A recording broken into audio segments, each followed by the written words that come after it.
So for today's video guys, maggata ako ng munggo na may kalabasa, eggplant, mushrooms, at saka alugbati. So, abang-abang. Abangan ninyo guys.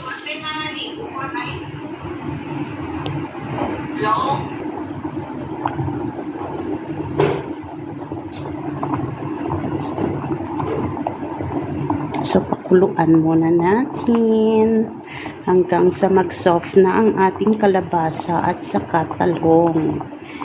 And then, ilagay natin yung mushrooms, tapos yung alugbati, and gata. Ito po yung ating mushroom na ilalagay later.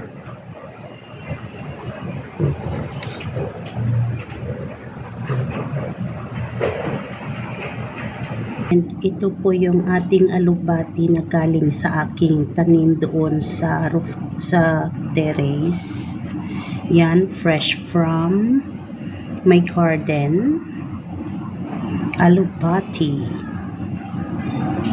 Tapos, lagyan natin ito ng sili. Tapos, magprito kita sini guys, ng ano na siya na isda man. Daw gumaakon sa Pilipinas. Tapos nang pinamalhan man na pagtawag. So, prituho naton.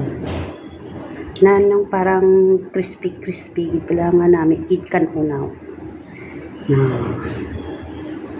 Ayan na guys. Kumukulo na siya. Nilagay ko na yung sili. And then, i-check natin ang kalabasa kung soft na. Tapos, ibutang natin ang alugbati at saka ang mushroom. Check natin guys, ha.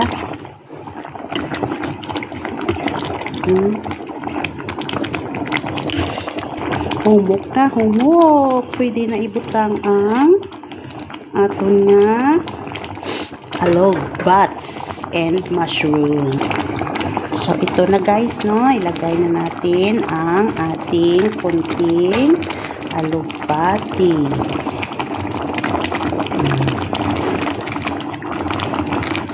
Mix. Okay. Next, ilagay na natin ang ating mushroom. So, sa pakarami. Napakarami ng ating mushrooms. Isang sikbat yan. Wow! Tulo laway. Tulo na naman ang laway. I-check natin yung lasa.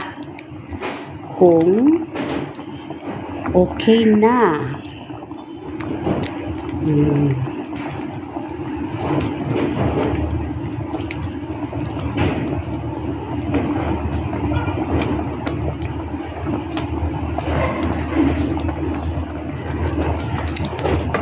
Okay na.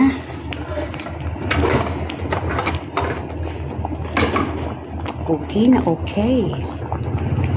Ang ating ginataang munggo na may kalabasa. Okay na yan. Wait sa ating mukbang. Magpumukbang tayo. Ito na po ang ating piniritong guma.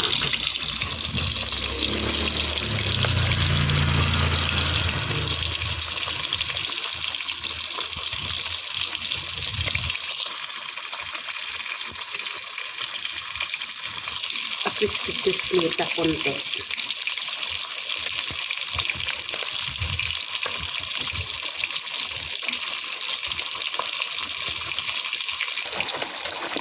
Naglamay lang na iyan ang kalayo ay para nga ano yung kalamag namin itong pagkaprito. Ito isda. kulo-kulo.